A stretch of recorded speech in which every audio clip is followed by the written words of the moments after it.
In Ahokwa Miri, since yesterday, rain is disturbing me.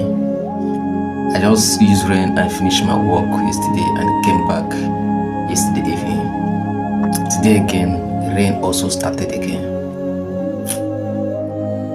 Ije nwoke shiri ike.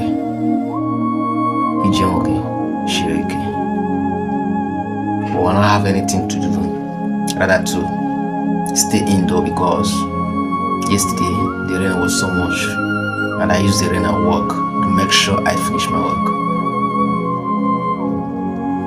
I felt cold, so much cold yesterday, but I thank God I'm okay now.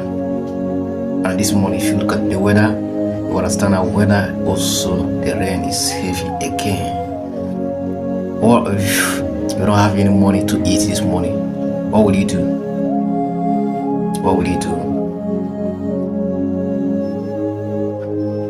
Left to praise God. God knows the best. Good morning, everyone. I wish you good luck.